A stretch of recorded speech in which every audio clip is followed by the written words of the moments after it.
नमस्कार दोस्तों, स्वागत है आप सभी का एक बार फिर से एसएससी एग्जाम में। तो आज की ये वीडियो काफ़ी इंपॉर्टेंट होने वाली है क्योंकि हम इसमें डिस्कस करेंगे जीके जीएस की स्ट्रैटेजी एसएससी सीजीएल 2025 के लिए। जैसे कि आपको पता है सीजीएल 2025 का प्री जून में शेड्यूल्ड है, तो प्रॉबेबली जून में हो जाएगा। तो ले दे के आपके पास मार्च, अप्रैल, मई और फेब का थोड़ा सा आधा 3.5 महीने करीब आपके पास बचते हैं। ठीक है, तो इन 3.5 महीनों में जीके जीएस में ऐसा क्या पढ़े कि नंबर आ जाए, है ना। क्योंकि देखो जीएस जो है अपने आप में एक बहुत ही वास्ट सब्जेक्ट है। एक आप इसको समुद्र समझ लीजिए जिसका कोई अंत नहीं है ना। लेकिन एसएससी की जीके और जीएस जो है काफ़ी अनप्रेडिक्टेबल है। इसका मतलब कोई बाउंडेशन नहीं है, वो उन्होंने कुछ डिफाइन भी नहीं किया है कि वो क्या पूछेंगे क्या नहीं पूछते। ठीक है, कभी कुछ पूछ दे रहे कभी कुछ पूछ दे रहे, तो यहाँ पे काफ़ी ज़्यादा अनसर्टेनिटी है। लेकिन ये काफ़ी इंपॉर्टेंट भी है क्योंकि जीएस अब प्री में 50 नंबर की तो रहती थी, पहले भी आज भी है। लेकिन मेंस में 75 नंबर, 390 में से 315 तो मैथ्स इंग्लिश रीजनिंग हो गई, लेकिन 75 नंबर जीएस ये काफ़ी ज़रूरी हो चुका है अब, है ना। क्योंकि बिना जीएस के ना तो आपको होम स्टेट मिलेगा और कभी कभी तो आपको जॉब भी नहीं मिलने वाली। तो जीएस के 75 नंबर काफ़ी ज़्यादा सिग्निफिकेंस होल्ड करने लगे हैं। तो आज की इस वीडियो में हम यही डिस्कस करने वाले हैं कि जीएस में ऐसा क्या पढ़े कि 40-45 प्लस आसानी से स्कोर कर पाए, है ना। क्योंकि मैं ऑलरेडी सिलेक्टेड हूँ इनकम टैक्स इंस्पेक्टर, जैसे मैंने बताया था प्रीवियस वीडियो में भी, मैं डिपार्टमेंट में वर्किंग कर रहा हूँ और मैंने 2 सीजीएल दिए हैं, सीजीएल 2022 और सीजीएल 2023। तो वीडियो में आगे बढ़ने से पहले मैं आपको अपनी क्रेडिबिलिटी बता देता हूँ, क्योंकि वीडियो देखते वक्त आप सोचोगे कि ये बंदा कौन है जो हमें एडवाइस दे रहा है कि जीएस में क्या करना चाहिए। तो ये मेरा सीजीएल 2022 और सीजीएल 2023 का स्कोर कार्ड है, आप ये देख लीजिए। सीजीएल 2022 प्री में मैंने 31.5 स्कोर किए थे आउट ऑफ 50 और मेंस में मैंने 75 में 53 नंबर स्कोर किए थे। वही सीजीएल 2023 प्री में मैंने 33.5 स्कोर किए थे 50 में और मेंस में मेरे 57 नंबर थे आउट ऑफ 75। तो आप एक चीज़ देख सकते हैं कि स्कोर मेरा हर बार काफ़ी अच्छा रहा है ना। मैंने हर बार मोर देन 60% ही स्कोर किया है जीएस में, विच इज़ वेरी डिसेंट। क्योंकि जीएस काफ़ी अनप्रेडिक्टेबल और उसमें इतने नंबर लाना हर बार सबके लिए बस की बात नहीं होती। मैंने ये 2 बार किया है, तो मेरी कहीं ना कहीं ये क्रेडिबिलिटी है, मैं आपको ये सही गाइड कर सकता हूँ कि आपको क्या पढ़ना चाहिए और क्या नहीं जीएस में। अब आप पूछोगे कि क्या आप यूपीएससी एस्पिरेंट हो, तो नहीं, बिल्कुल नहीं, मैं यूपीएससी एस्पिरेंट नहीं हूँ। मैं खुद इंजीनियरिंग बैकग्राउंड से आता हूँ, है ना। लेकिन मैंने रिवर्स इंजीनियरिंग टेक्निक का इस्तेमाल किया था, जिसको मतलब होता है पीवाईक्यूज और मॉक के क्वेश्चन से मैंने पढ़ाई की थी, है ना। कि पीवाईक्यूज के जो क्वेश्चंस मैंने एमसीक्यू पहले लगा लिए, तो मुझे एक ब्रीफ आइडिया लग गया कि मुझे एक्चुअली क्या पढ़ना है और क्या नहीं, एसएससी क्या पूछ रहा है क्या नहीं। और मॉक में जो नए क्वेश्चंस मिलते थे उनको मैंने एक सेपरेट कॉपी में नोट करके रखा, जिसके बारे में मैं आगे भी डिस्कस करूंगा।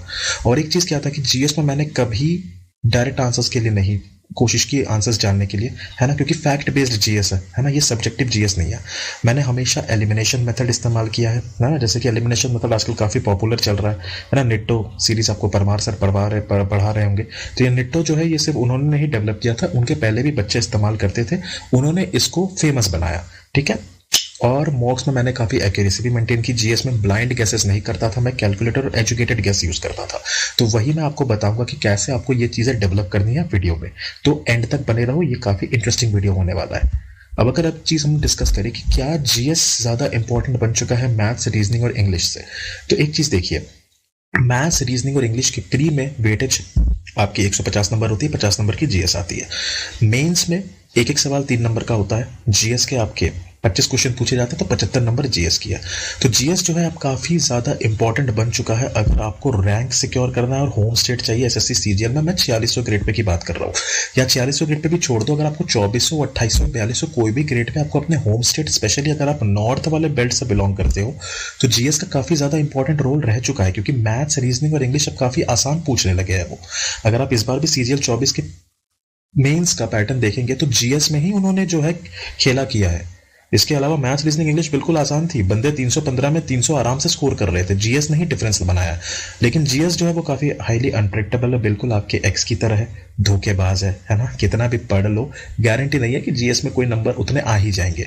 लेकिन जो है जीएस को आपको डीप में नहीं पढ़ना है, डीप में बिल्कुल नहीं पढ़ना है, क्योंकि एसएससी जो है सब्जेक्टिव क्वेश्चंस नहीं पूछते, ये यूपीएससी नहीं है। यूपीएससी में सब्जेक्टिव क्वेश्चंस आते हैं, लेकिन एसएससी जो है फैक्ट बेस्ड एमसीक्यू पूछ रहा है ना। एसएससी फैक्ट बेस्ड एमसीक्यूज पूछता है, क्वेश्चंस यहाँ पे सब्जेक्टिव नहीं होते। और सबसे जरूरी बात कि आपको हैवी नोट्स नहीं बनाने हैं, आपको शॉर्ट और क्रिस्प नोट्स बना के चलना है, जिससे कि आप क्विक रिवीजन कर पाओ, है ना। ये यूपीएससी नहीं है कि सब कुछ पढ़ते जाओ।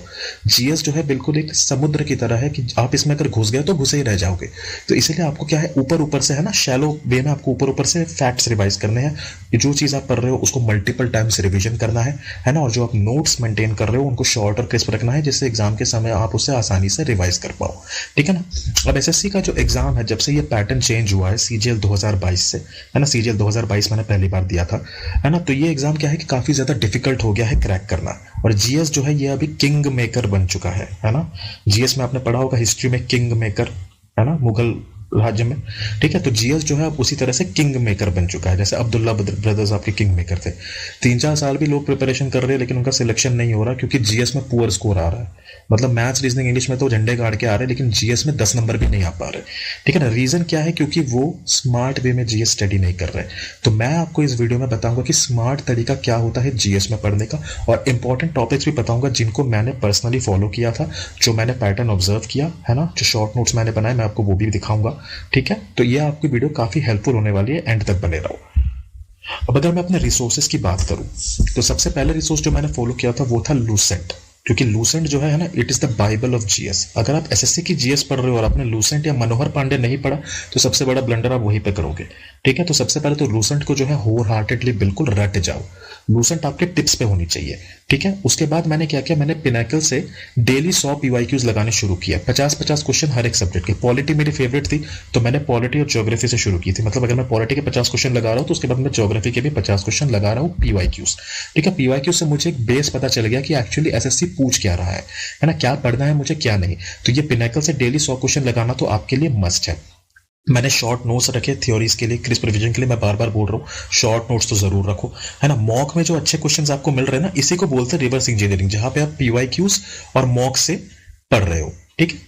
आपको मॉक में जो अच्छे क्वेश्चंस मिलेंगे उसके लिए एक सेपरेट कॉपी मेंटेन रखो, उसे डेली वीकेंड सैटरडे और संडे को रिवाइज करो, है ना। मंडे टू फ्राइडे आपने नई चीजें पढ़ी, आपने नोट्स बना लिए, तो आपने जो नोट्स बनाए वो जो आपकी जो पेजेस पाइल अप होते जा रहे हैं उनको पढ़ना भी तो पड़ेगा ना। तो सैटरडे और संडे को सोलली रिवीजन के लिए रखो, जहां पे आप पिनाकल के पीवाईक्यूज भी रिवाइज करोगे, और ये मॉक के अच्छे वाले क्वेश्चंस जो आपने सेपरेट कॉपी में नोट्स बना के रखे हैं, ठीक है। और इंडोलोगस और daily current affairs by Rahul Mishra sir को मैंने करंट अफेयर्स के लिए यूज किया था। जलजला सीरीज आती है राहुल मिश्रा सर की, यूट्यूब पे आपको मिल जाएगा फ्री में, है ना। हर मंथ वो basically daily current affairs revise करवाते हैं, मंथली करंट अफेयर्स, है ना। और मल्टीपल टाइम्स रिवीजन करो आप, है ना। जो भी आप पढ़ रहे हो मल्टीपल टाइम्स, आप 100 चीजें मत पढ़ो, आप एक ही चीज को 100 बार पढ़ो। ये सबसे ज्यादा जरूरी है जीएस, क्योंकि जीएस में it all comes down to memory retention. अगर आप चीजों को एग्जाम के समय रिकॉल ही ना कर पाओ, तो फिर तो पढ़ने का कोई फायदा ही नहीं है, ठीक है। तो ये मेरे रिसोर्सेज थे, आप इस स्लाइड का स्क्रीनशॉट ले सकते हो, इन रिसोर्सेज को भी आप फॉलो कर सकते हो। डेफिनेटली आप अच्छा स्कोर करोगे, और अच्छा स्कोर का मतलब है 40 to 45 आउट ऑफ 75, जो कि काफी डिसेंट स्कोर है। अब चलिए आगे बढ़ते हैं। अब अगर मैं एक चीज बताऊं, क्या चीज है आपको फॉलो करनी चाहिए जीएस में, स्पेशली रिपीटर्स जो है। और ये वीडियो सिर्फ रिपीटर्स के लिए नहीं, फ्रेशर्स के लिए भी काफी हेल्पफुल होगा, क्योंकि अभी आने वाले 3 महीने आपके लिए काफी क्रूशियल है। तो अगर आप जस्ट न्यू शुरू कर रहे हो और आप कंफ्यूज है कि आपको क्या करना चाहिए, ये वीडियो बिल्कुल आपके लिए है। शुरुआत में तो आपको पिनाकल से डेली 100 पीवाईक्यूज लगाने, जो मैंने बताया था, 2 सब्जेक्ट्स एक टाइम ले लो। मतलब आप सब्जेक्ट उस सब्जेक्ट से शुरू करो जो सब्जेक्ट आपको सबसे ज्यादा पसंद है, जैसे मैंने पॉलिटी और ज्योग्राफी से शुरू की थी। कंसिस्टेंसी रखो आप मेंस तक, है ना। 30 से 40 दिन आप ये करके देखो, डेफिनेटली आपका स्कोर इंप्रूव होगा। ऐसा ना करो कि आप एक दिन में 100 क्वेश्चन लगा रहे हो, अगले दिन कुछ भी नहीं लगा रहे हो। रोज 100 क्वेश्चन लगाओ, daily 100 question, 50 each from each subject आपको लगाने की आदत बनानी पड़ेगी।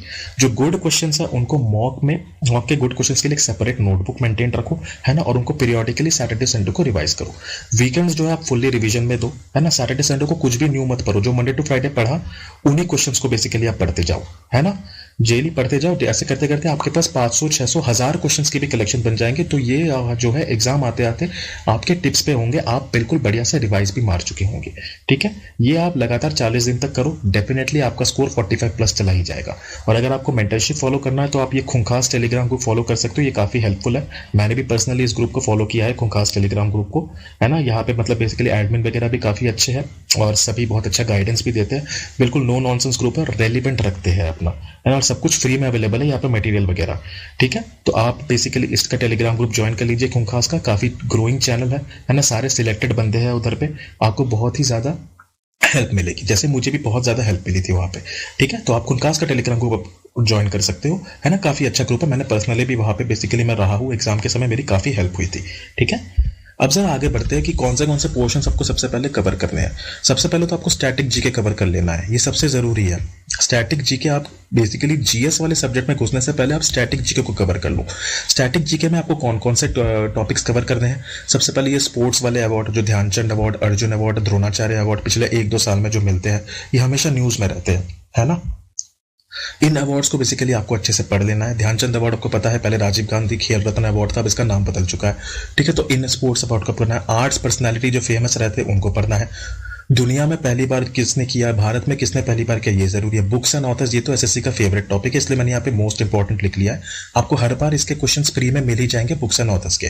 फेस्टिवल्स बहुत जरूरी है, अभी काफी ट्रेंड में चल रहा है, हालांकि मेंस में ये टॉपिक अभी तक पूछा नहीं गया है, फेस्टिवल्स और डांस का, लेकिन आप इसको देख के रखो, ये आपके टिप्स पे होने चाहिए, है ना। घरानाज, म्यूजिक इंस्ट्रूमेंट्स, ठीक है। फिर जो अलग अलग ऑर्गेनाइजेशंस हो गए, वर्ल्ड हेल्थ ऑर्गेनाइजेशन की न्यूज, है ना, वर्ल्ड न्यूज, फिर गवर्नमेंट की जो स्कीम्स होती है ना।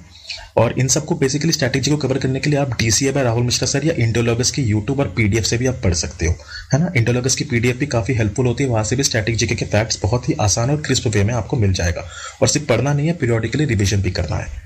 अब अगर आगे देखें तो इंपॉर्टेंट टॉपिक्स जिनको मैंने फॉलो किया था, ये काफी जरूरी है। इन हर एक स्लाइड का आप स्क्रीनशॉट लेके चलो, क्योंकि ये जो टॉपिक्स है ये बिल्कुल मस्ट टॉपिक्स है, इनको तो आपको कवर करके जाना ही है। आप अगर जीएस पढ़ रहे हो और आपने सबसे पहले इन टॉपिक्स को कवर नहीं किया तो आप सबसे बड़ा ब्लंडर करोगे। सबसे पहले तो पॉलिटी आप पढ़ो, जितने भी आर्टिकल्स, शेड्यूल्स और अमेंडमेंट्स है। आप आर्टिकल्स को कैसे पढ़ना है, जैसे प्रेसिडेंट है, प्रेसिडेंट का पढ़ रहे हो तो प्रेसिडेंट से रिलेटेड सारे आर्टिकल्स और फैक्ट्स रट लो। वाइस प्रेसिडेंट पढ़ रहे हो तो वाइस प्रेसिडेंट से रिलेटेड सारे आर्टिकल्स और फैक्ट्स रट लो। प्राइम मिनिस्टर है तो प्राइम मिनिस्टर से रिलेटेड सारे आर्टिकल्स और फैक्ट्स और शेड्यूल्स और अमेंडमेंट्स पढ़ लो, है ना। इंपॉर्टेंट कॉन्स्टिट्यूशनल अमेंडमेंट्स क्या क्या है, तो ये चीजें आपको बेसिकली बिल्कुल आपके टिप पे होनी चाहिए। गवर्नर पढ़ रहे हो तो उनके फैक्ट्स विद आर्टिकल्स पर, सिर्फ फैक्ट्स पढ़ना है, कौन क्या है क्या नहीं वो सब नहीं पढ़ना है, कि किस लिए हुआ क्या हुआ वो सब नहीं। आपको पीएचडी नहीं करनी, आपको सिलेक्शन लेना है, ठीक है। फंडामेंटल राइट्स विद ड्यूटीज पढ़ोगे, रिलेटेड फैक्ट्स और आर्टिकल्स पढ़ लो। Sources of the Indian constitution काफी इंपॉर्टेंट टॉपिक है ना, एसएससी काफी पूछ भी रहा है। प्रियम्बल, सिटीजनशिप, इमरजेंसी प्रोविजन, ये तो आपको शुरुआत में ही मिल जाएगा, ये भी जरूरी। प्रियम्बल तो बहुत इंपॉर्टेंट है, आपको पढ़ना ही है। और सबसे बड़ी बात क्या है कि पीडीएफ पे डिपेंडेंसी कम करो। जो भी आपको ऑनलाइन इलेक्ट्रॉनिक मटेरियल मिल रहा है उसका प्रिंट निकाल लो। मैं पर्सनली फोन से ज्यादा पढ़ना पसंद नहीं करता था, मैं हमेशा प्रिंटर इलेक्ट्रॉनिक मटेरियल्स का मैं हमेशा प्रिंट निकाल लेता था, है ना। तो फोन पे डिपेंडेंसी कम करो, पीडीएफ पे डिपेंडेंसी कम करो, क्योंकि वो सिर्फ टाइम वेस्ट करेगा। जितना ज्यादा फोन से दूर रहोगे उतनी ज्यादा आपका पढ़ाई में मन लगेगा। अब अगर बात करें मॉडर्न हिस्ट्री की, हिस्ट्री के 3 पार्ट होते हैं, मॉडर्न, मिडाइवल और ऑब्वियसली आपको पता है एंशिएंट। एंशिएंट हिस्ट्री उतना इंपॉर्टेंट नहीं है, उसमें थोड़ा सा सिंधु घाटी की सभ्यता, उसमें आप वो थोड़ा सा देख सकते हो, लेकिन वो भी एसएससी ज्यादा पूछ नहीं रही है। जो एसएससी पूछ रही है मैं वही वाले टॉपिक्स को बेसिकली लेके चल रहा हूँ। मॉडर्न हिस्ट्री में सबसे इंपॉर्टेंट है गवर्नर और वाइसरॉयज, उनका टेन्योर, है ना। उन्होंने अपने टाइम पे क्या क्या फेमस निर्माण किए, क्या क्या फेमस बेसिकली वो स्कीम्स लेकर आए, है ना। कौन कौन से बेसिकली रिफॉर्म्स उन्होंने इंट्रोड्यूस किए, वो जरूरी है। सोशो इकोलॉजिकल रिफॉर्म्स है ना, जैसे राजा राम मोहन राय बहुत सारे रिफॉर्म्स लेकर आए थे। सती प्रथा कब बैन हुई, है ना। विडो रीमैरिज एक्ट कब आया, ये सब जरूरी है। ब्रिटिश एक्ट और पॉलिसीज, है ना, जैसे राउलेट एक्ट हो गया, काला कानून जरूरी हो गया। रेवोल्यूशनरीज, गांधीयन एरा, ये तो सबसे इंपॉर्टेंट है ना। ये तो मॉडर्न हिस्ट्री का सबसे इंपॉर्टेंट गांधीयन एरा, है ना, जो कि 1915 से शुरू होता है और 1947 हमारे इंडिपेंडेंस के साथ खत्म होता है। ये भी एसएससी का काफी फेवरेट एरिया है। इंडियन नेशनल कांग्रेस और उनके सेशंस बहुत इंपॉर्टेंट है, डायरेक्ट पूछ सकता है ना। स्टेटमेंट बेस बना के भी बेसिकली पूछ सकते हैं। इंडिपेंडेंस के लिए स्ट्रगल, रिवॉल्ट ऑफ 1857 बहुत जरूरी है, ठीक है। उसके बाद अगर मैं बात करूं मेडावल हिस्ट्री में, तो आपको सबसे पहले यहाँ पे ट्रीटीज और बैटल्स पढ़ लेने हैं। अकबर ये काफी इंपॉर्टेंट है, क्योंकि अकबर ने बहुत सारे निर्माण भी किए हैं, है ना। अकबर के कोर्ट में नवरत्न वगैरह भी रहते थे, और अकबर का जो कोर्ट था ये काफी फेमस है। उसके कोर्ट में पर्शियन भाषा बोली जाती थी। ये सब चीजें आपको मुंह जबानी याद होनी चाहिए, बस फैक्ट्स रट लो और कुछ नहीं, है ना। और पीरियोडिक रिविजन करो। विजयनगर एम्पायर, ये एसएससी का फेवरेट है। विजयनगर एम्पायर से तो हर एक शिफ्ट में कोई ना कोई क्वेश्चन आपको मिल ही जाएगा, इनफैक्ट मेंस में भी पूछा जा चुका है। स्लेव डायनेस्टी भी बहुत जरूरी है। दिल्ली सल्तनत की शुरुआत ही तुम्हारा आपकी स्लेव डायनेस्टी से होती है ना। उसके बाद बहुत सारे खिलजी डायनेस्टी हो गए, है ना। इन सब बेसिकली ये स्लेव डायनेस्टी की ही पार्ट है। उसके बाद वही बात मैंने बोली कि पीडीएफ पे डिपेंडेंसी कम कर लो। और ये जो आप टॉपिक्स देख रहे हो ना, ये टॉपिक्स तो आपको सबसे पहले कवर करने हैं, ठीक है। अगर आप किसी पेड बैच में भी इनरोल्ड हो तो सबसे पहले इन टॉपिक्स को कवर कर लो, क्योंकि ये 5 स्टार टॉपिक्स है। ये टॉपिक्स हर बार पूछे जा रहे हैं, है ना। इनसे सबसे ज्यादा मेजोरिटी क्वेश्चंस आ भी रहे हैं। अब अगर बात करें ज्योग्राफी की, ये भी मेरा काफी फेवरेट रहा है ना। मैं पॉलिटी और ज्योग्राफी सबसे पहले मैंने कवर की थी। इंडियन ड्रेनेज सिस्टम, ये सबसे इंपॉर्टेंट है। उसके बाद एग्रीकल्चर हो गया, क्लाइमेट हो गया, माउंटेन्स हो गया, वेजिटेशन हो गया, कॉन्टिनेंट्स और ओशन, सोलर सिस्टम और प्लैनेट से भी काफी क्वेश्चंस पूछे जा रहे हैं। फिजियोग्राफिक डिवीजन ऑफ इंडिया है ना, नॉर्दर्न प्लेन्स हो गए, कोस्टल एरियाज हो गए, ये सब काफी इंपॉर्टेंट है। स्पेशली कोस्टल वाले एरिया से भी काफी ज्यादा क्वेश्चंस पूछे जा रहे हैं, है ना, जो आपके बेसिकली नॉन पेरिनियल रिवर्स है ना, जो साउथ की तरफ बहती है, कृष्णा हो गई, भीम हो गई, ओके, ठीक है, ये सब बेसिकली नर्मदा, कावेरी, ठीक है। अब अगर बात करें इकोनॉमिक्स की अगर बात करें तो इसमें आपके इंपॉर्टेंट कौन कौन से हैं? नेशनल इनकम, जीडीपी, जीएनपी, है ना, national domestic product, national NNP, है ना, इनके कॉन्सेप्ट या फॉर्मूलाज आपको पता होने चाहिए। मनी और बैंकिंग टर्म्स जैसे RBI, cash reserve ratio, repo rate, reverse repo rate, inflation जो है ना, wholesale price index, consumer price index, है ना, होलसेल प्राइस इंडेक्स का बेस ईयर क्या होता है, ठीक है, ये भी आपको जरूरत से, ये बिल्कुल आपको पता होना चाहिए। बजट्स और डेफिसिट है ना, फिस्कल डेफिसिट, रेवेन्यू डेफिसिट और 5 ईयर प्लान और नीति आयोग, ये तो सबसे इंपॉर्टेंट है एकदम, इसको आप स्टार बना लो। ये 5 ईयर प्लान और नीति आयोग, 5 ईयर प्लान और नीति आयोग से बहुत ज्यादा क्वेश्चंस पूछे जा रहे हैं, ये काफी चलन में भी रहता है, मेंस में भी क्वेश्चंस आ चुके हैं। इन्हीं क्वेश्चंस में बेसिकली बेस करके आपको स्टेटमेंट बेस दे देगा, जो कि फैक्ट्स रहेंगे लूसेंट से ही लिए हुए। तो लूसेंट से आप अगर फैक्ट्स रट लोगे और पीवाईक्यूज देख लोगे तो आपको स्टेटमेंट बेस्ड वाला जो बना हुआ रहता है ना, बड़ा सा लंबा सा स्टेटमेंट, वो उतना डरावना कुछ नहीं है। वहीं पे आप एलिमिनेशन करके, है ना, रिवर्स इंजीनियरिंग का इस्तेमाल करके आराम से अच्छा स्कोर कर पाओगे। अब बात करूं मैं फिजिक्स की, इस बार जो है साइंस का टॉपिक एसएससी ने काफी बार पूछा है। सीजीएल मेंस में ना इस बार बहुत हर शिफ्ट में जो 2 शिफ्ट हुए थे आपके 18 मार्च और 20 मार्च, 18 जनवरी और 20 जनवरी वाला जो शिफ्ट था, उसमें जो है एसएससी ने साइंस पोर्शन से काफी क्वेश्चंस पूछे थे। तो इस पोर्शन को थोड़ा अच्छे से आप देख लेना, इसको हल्के में मत लेना।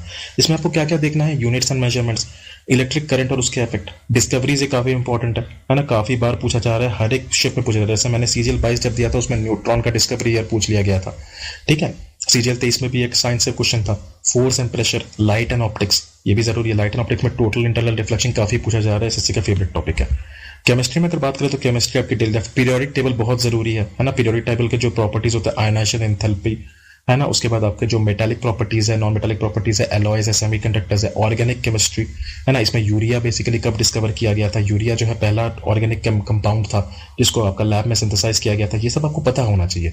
Common names, metal, non metals, alloys, ये सब बेसिकली एसएससी के फेवरेट टॉपिक है, ये काफी चलन में भी है और काफी पूछा भी जा रहा है। साइंस पोर्शन में इस बार अच्छा खासा वेटेज दिया था एसएससी ने, फिजिक्स, केमिस्ट्री और बायो का, ठीक है।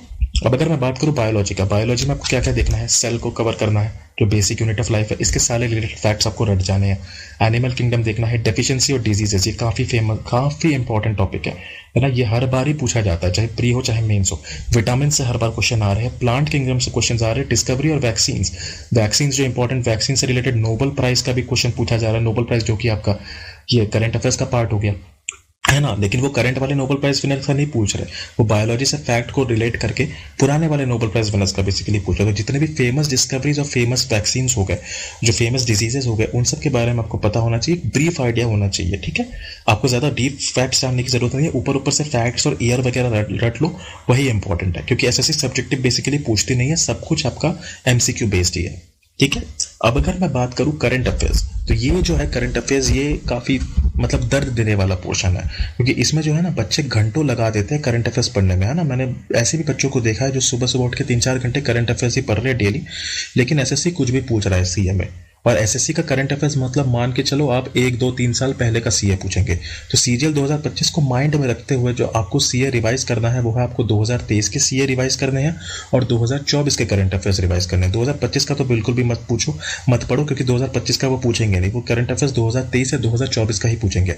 इनफैक्ट मेरे सीजीएल 23 मेंस में 2021 करंट अफेयर्स का एक पूछा गया था, 2022 में उन्होंने 2020 के करंट अफेयर्स का पूछा था, ठीक है। तो आपको बेसिकली पढ़ना क्या क्या है? स्पोर्ट्स, है ना, क्योंकि स्पोर्ट्स में स्पेशली ओलंपिक्स हो गए, है ना, एशियन गेम्स हो गए, कॉमनवेल्थ गेम्स हो गए, ये सब गेम्स जो है, या फिर क्रिकेट का कुछ इवेंट हो गया, फुटबॉल का कुछ इवेंट हो गया, तो इनको आपको ध्यान में रखना है। पिछले 1 साल में जो स्पोर्टिंग इवेंट्स या स्पोर्टिंग पर्सनालिटीज न्यूज में रहे हैं, उनका बेसिकली आपको ध्यान रखना है। गवर्नमेंट स्कीम्स ये सबसे ज्यादा जरूरी है ना, कोई गवर्नमेंट स्कीम जो पिछले 1-2 साल से काफी पॉपुलर रही हो, है ना, उसके बारे में आपको पढ़ना है। जितने अवार्ड्स हो गए, Padma Bhushan, Padmashri, Grammy award, academy awards, golden globe awards, इन सब का आपको ध्यान रखना है, क्योंकि इन सबसे भी क्वेश्चन आते हैं, है ना। First Grammy award winner, first academy award winner, actor या एक्ट्रेस किसको मिला था, है ना। पद्म भूषण अभी तक कितनों को मिल चुका है, पद्मश्री, ये सब भी बहुत जरूरी है। भारत रत्न, इसके बारे में भी आपको पढ़ना है ना, पहले भारत रत्न से किसको नवाजा गया था, लास्ट भारत रत्न अभी तक किसको मिला है, कितने टोटल भारत रत्न अवार्ड्स अभी तक डिस्ट्रीब्यूट किए गए हैं, है ना। अब एक चीज क्या है कि आपको जो है करंट अफेयर्स एक महीने का 3 से 4 दिन में कवर कर लेना है ना। मैक्सिमम टाइम बता रहा हूं मैं, 3 से 4 दिन से ज्यादा आपको एक महीने का सीए रिवाइज करने के लिए नहीं लगना चाहिए। सीए के लिए वीडियो मैंने आपको बताया था, जल जला daily current affairs by Rahul Mishra sir, या इंडोलॉगस की आप मंथली पीडीएफ भी आती है और मंथली वीडियोस भी आते हैं, वहां से रिवाइज कर लिए। लेकिन जो भी आप पढ़ रहे हो उसको आप मल्टीपल टाइम्स रिवीजन करना पड़ेगा, जिससे कि आप हर एक चीज और हर एक फैक्ट को रिकॉल कर पाओ। तभी आप बेसिकली जो है एक सिंक्रनाइज्ड वे में सिलेबस जीएस का कवर कर पाओगे, अदरवाइज पॉसिबल नहीं है। इतना कर लोगे आपका आराम से 30 से 40 दिन कंसिस्टेंटली करो, आपको ऑटोमेटिकली अपने जीएस में इंप्रूवमेंट दिखेगा और आराम से इजीली आप 40 से 45 प्लस स्कोर कर जाओगे मेंस में। अब अगर मैं बात करूं पेड बैच में इनरोल करना है कि नहीं, देखो सीजीएल 2025 का प्री जो है जून में है, ठीक है। अभी आपका चल रहा है फरवरी ऑलमोस्ट खत्म हो गया है, ठीक है। तो आपके पास मार्च अप्रैल मई और जून का आता, मतलब आप मान के चलो 3 से 3.5 महीने आपके पास प्रॉपर बचते हैं, है ना, सीजीएल 2025 के लिए, प्री के लिए। सो अभी क्या है कि अगर आपने किसी पेड बैच में इनरोल नहीं किया है तो मत करो, क्योंकि YouTube में सारा कुछ फ्री मटेरियल अवेलेबल पड़ा है, हर एक टॉपिक आपके पास YouTube में फ्री में पड़ा हुआ है।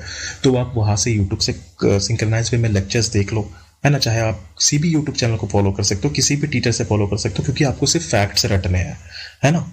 बैच में इनरोल कर लिया है तो सिर्फ जो टॉपिक्स मैंने अभी वीडियो में डिस्कस किया है ना, जो इंपॉर्टेंट 5 स्टार टॉपिक्स थे, चाहे वो हिस्ट्री के हो, ज्योग्राफी के हो, पॉलिटी के हो, फिजिक्स के हो, केमिस्ट्री के हो या बायो के हो, जो टॉपिक्स मैंने इस वीडियो में बताया है उन्हें कवर कर लो।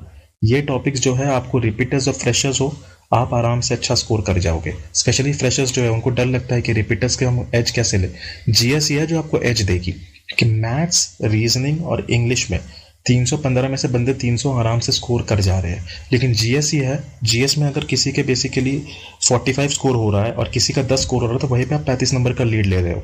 ये 35 नंबर का लीड आप मैथ्स में नहीं ले सकते, क्योंकि मैथ्स अब वैसे वो पूछ नहीं रहे, मैथ्स भी काफी लप्पू आ रही है ना। मैथ्स हो गई, इंग्लिश भी पीवाईक्यू बेस्ड ही है ना, जो घिसे पीटे सवाल पुराने आज से 5-6 साल पहले पूछ रहे थे, वही सवाल बार बार वो घुमा के पूछ रहे, तो सबने बेसिकली रट लिया है।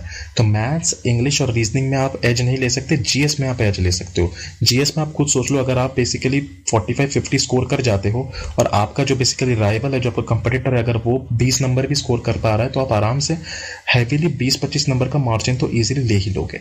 लेकिन इसके लिए आपको क्या करना पड़ेगा, जीएस में स्मार्ट वर्क करना पड़ेगा। गधों जैसे कुछ भी पढ़ोगे, एग्जाम में ब्लंडर करके आ जाओगे। पेड बैच से ज्यादा पीवाईक्यूज पे फोकस करो और उन टॉपिक्स को कंप्लीट करो जिनको मैंने इस वीडियो में मेंशन किया है। इससे आप आराम से 40 से 45 प्लस जीएस में स्कोर कर लोगे। पेड बैच में इनरोल करने से पहले लूसेंट या मनोहर पांडे से अपना बेस बनाओ, अपने पहले बेसिक्स को क्लियर करो, तभी जाके आप बेसिकली पेड बैच में इनरोल कर पाओगे। अगर आप लूसेंट पढ़ोगे तो आपको एक बेसिक अंडरस्टैंडिंग, बैकग्राउंड नॉलेज हो जाएगी। लूसेंट के फैक्ट्स को अगर आप इंपॉर्टेंट तरीके से, अगर आप अच्छे तरीके से लूसेंट के फैक्ट्स को मल्टीपल टाइम्स रिवीजन के साथ, स्मार्ट वर्क के साथ अगर आप उसको पढ़ लोगे, तो लूसेंट के फैक्ट्स को ही आप देखोगे कि एसएससी स्टेटमेंट बेस्ड बना के लूसेंट के फैक्ट्स को ही पूछ रहा है। इनफैक्ट मैंने जब 22 मेंस दिया था ना, जिसमें मेरा स्कोर 53 था, उसमें मैंने एक चीज नोटिस की थी कि एसएससी ने लूसेंट के ही फैक्ट्स उठाए, उसमें कुछ भी एक मतलब लंबा सा स्टेटमेंट, कोई भी उन्होंने कहानी लिख दी राम का था, जिसको देख के बच्चे डर जाए, और वहीं पे लोग ब्लंडर करके आ गए। जबकि मेरा स्कोर काफी अच्छा था, मैंने 53 स्कोर किया, और ऐसे ही मैंने 23 मेंस में भी 57 स्कोर किया, जबकि वहां पे स्टेटमेंट बेस था नहीं, लेकिन वहां पे भी लूसेंट के फैक्ट्स को ही डायरेक्ट उठा के पूछा गया था, ठीक है ना। तो अगर आपको एक बेसिक अंडरस्टैंडिंग बन जाएगी लूसेंट से, तभी पेड बैच आपके लिए यूजफुल है। और सब कुछ अगर फ्री में अवेलेबल है यूट्यूब पे, तो भाई क्यों लोगे पेड बैच, पैसे बचाओ ना, फ्री में पढ़ो, क्यों आपको पेड बैच लेना है। और अगर मैं एंड में बात करूं, है ना, जो सबसे जरूरी चीज है कि क्या आपको परमार एसएससी को फॉलो करना चाहिए कि नहीं। देखिए बात वही है, परमार एसएससी को आप तभी फॉलो करो जब आपके पास एक बैकग्राउंड नॉलेज हो, लूसेंट या मनोहर पांडे से। बिना बैकग्राउंड नॉलेज के अगर आप परमार को सिर्फ परमार पे रिलाई करके जाओगे तो ब्लंडर होगा। जैसे इस बार बहुत से बच्चों का मेंस पे ब्लंडर हो गया, मतलब उनका कट गया। बेसिकली उन्होंने तो सर को फॉलो कर लिया, लेकिन उन्होंने सिर्फ पीवाईक्यूज पढ़ा था, उनके पास कोई ग्राउंड नॉलेज नहीं था कि ये इवेंट कैसे हुआ, क्यों हुआ, उनको फैक्ट्स की भी कोई नॉलेज नहीं थी। तो वो नॉलेज कहाँ से डेवलप करोगे। लूसेंट और मनोहर पांडे को जब आप अच्छे से खुद से एफर्ट्स डाल के पढ़ोगे, तभी जाके आप बेसिकली परमार सर से अगर पढ़ रहे हो तो तब जाके आपको बेनिफिट मिलेगा। निट्टो वगैरह जो ये ऑप्शन एलिमिनेशन की टेक्निक है, ये तभी काम आएगा जब आपके पास बेसिकली लूसेंट मनोहर पांडे का ग्राउंड नॉलेज हो। इसके लिए आपको एक्स्ट्रा एफर्ट्स खुद से पुट करने पड़ेंगे। सिर्फ परमार पे अगर आप रिलाई करोगे विदाउट डूइंग लूसेंट, ये सबसे बड़ा ब्लंडर है। तो लूसेंट को इंपॉर्टेंस दो, अब एक चीज जान के रख लो कि जीएस जो है काफी अनप्रिडिक्टेबल है ना। तो इसमें रेलिवेंट और इंपॉर्टेंट टॉपिक्स पढ़ना नेसेसरी है। इस वीडियो पे मैंने आपको सारे रेलिवेंट और इंपॉर्टेंट टॉपिक्स बता दिए हैं, है ना। जीएस का वेटेज जो है वो मेंस में 75 नंबर आउट ऑफ 390। मैंने मेंस में 2022 के मेंस में 53 नंबर स्कोर किया और 23 के मेंस में 57 नंबर स्कोर किए, जो कि काफी अच्छा स्कोर था। और मैंने सिर्फ इन बेसिक चीजों पर ही ध्यान दिया, मैं कोई परमार एसएससी से नहीं पढ़ा हूँ, ठीक है। मैंने सिर्फ स्मार्टली और क्लेवरली पढ़ा है। मैंने नोट्स बनाए, मैंने उन नोट्स को पीरियोडिक रिवीजन भी किया, है ना। और ये जो इंपॉर्टेंट टॉपिक्स है, इन टॉपिक्स को मैंने पिन पॉइंट करके इन्हें ही मैंने बार बार पढ़ा है, ठीक है। तो अगर जो टॉपिक्स मैंने वीडियो में मेंशन किया आप उन्हें ही अच्छे से कर लो तो आराम से 45 अराउंड स्कोर कर लोगे, ठीक है ना। सिर्फ जीएस के थ्रू ही आप एग्जाम में गुड लीड ले पाओगे, क्योंकि मैथ्स रीजनिंग इंग्लिश में आप लीड नहीं ले पाओगे। जीएसई जो है अभी वो किंग मेकर है, जीएसई जो है वो डिफरेंस क्रिएट कर रहा है। जीएसई आपको डिसाइड करेगा कि आपको 2400 ग्रेड पे मिलेगा, 2800 मिलेगा या 4600 ग्रेड पे मिलेगा, वो भी साउथ में मिलेगा या अपने होम स्टेट में मिलेगा, या आपको नौकरी मिलेगी या नहीं मिलेगी। सो जो टॉपिक्स मैंने वीडियो में मेंशन किया है अच्छे से कंप्लीट करो, आपको डेफिनेटली। और ये जो है ये आप मेंस तक बेसिकली कंसिस्टेंसी बना के रखो। ये ना हो कि बीच में अगर प्री आ रहा है सीजीएल का या सीएचएसएल का, या आपका एमटीएस का प्री आ गया, या फिर आपका स्टेनो या सीपीओ का प्री आ गया, तो आपने ये कंसिस्टेंटली पढ़ना छोड़ ही दिया, नहीं, तब फायदा नहीं है। आप ये कंसिस्टेंसी मेंस तक बना के रखो, एटलीस्ट 30-40 दिन तो बेसिकली करो ही, डेफिनेटली आपको इंप्रूवमेंट दिखेगा। मुझे उम्मीद है आपको ये वीडियो पसंद आया होगा। अगर आपको ये वीडियो पसंद आया तो इसको लाइक, शेयर, कमेंट, सब्सक्राइब और अपने फ्रेंड्स तक जरूर पहुंचाए, है ना। स्पेशली फ्रेशर्स को इन वीडियो की नीड जरूर है, क्योंकि जो है रिपीटर्स तो है उन्हें तो पता ही है कि क्या क्या इंपॉर्टेंट टॉपिक्स है, क्या पढ़ना है क्या नहीं पढ़ना है, लेकिन जो फ्रेशर्स होते हैं वो डर जाते हैं, क्योंकि बेसिकली एसएससी में अभी अब एक ट्रेंड बेसिकली जो चल रहा है कि रिपीटर्स बार बार एग्जाम दे रहे हैं, है ना। तो फ्रेशर्स के लिए बेसिकली सीट लेना भी अपने आप में बहुत बड़ी बात हो गई, और कट ऑफ भी इतनी ज़्यादा जा रही है। अभी आपने सीएचएसएल का कट ऑफ देखा होगा, 360 नंबर में 322 गई है ना। तो इसमें बेसिकली जीएस का बहुत ज़्यादा रोल हो जाता है। तो जीएस में आप अच्छा स्कोर करोगे तो डेफिनेटली आप एक अच्छी लीड ले पाओगे। तो उम्मीद है आपको ये वीडियो पसंद आई होगी। लाइक, शेयर, कमेंट, सब्सक्राइब करके जरूर बताइएगा, है ना। मिलते हैं अगले वीडियो में, तब तक के लिए गुड नाइट, टेक केयर।